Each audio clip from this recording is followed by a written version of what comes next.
কালকে দেখলাম এক ভদ্রলোক, যিনি, আমি নাম নিচ্ছি না, তবে আপনি বুঝে নিন, যিনি দরবেশের সালমান রহমানের টাকা খেয়ে মোটা হয়েছেন, স্বাস্থ্য ভালো করেছেন, চেহারা সুন্দর করেছেন, লম্বা লম্বা কথা বলেন বাইরে থেকে।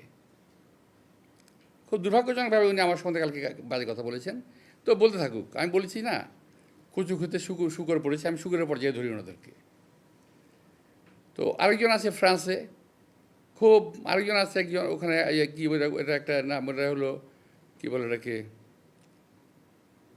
একটা, না না না, একটা একটা একটা জারজ মিল্টন আছে, জারজ মিল্টন, সরি, আমি সরি, কথা আমি বলে দিলাম, আমার আমার এই অবস্থা থেকে এটা বলা ঠিক হয়নি বোধ হয়। তবুও আমি বলছি, জারজ মিল্টন বকা দিয়েছে আমাকে, সেটাকে সমর্থন করেছে পিনাকি।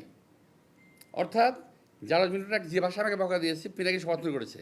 আমি বলতে চাই যে ওরা সবাই একই বংশের, একই গোত্রের সন্তান। কোনো ভদ্রলোককে এভাবে গালি দিতে পারে না। আমি ঢাকার মানুষ, আমি ইচ্ছে করলে ওরা যে ভাষা গালি দেয় তার চেয়ে জঘন্য ভাষা গালি দিতে পারি, কিন্তু আমার বাপ মা, আমার পরিবার এটা আমাকে শেখায় নাই। ওরা যেটা বলছে এবং বলেছে, এটা ওদের পরিবার থেকে শেখানো, ওরা ওই পরিবার থেকে করে আসছে, শুকুরের জাত। আমি সরি, আমি কথাগুলো বললাম বাধ্য হয়ে, যে আমি যে বলেছি আগে, আজকে বলি, এখন বললাম যে এখনও যে সংস্কারের কথা বলার কারণে আমি নাকি সংস্কার মানি না।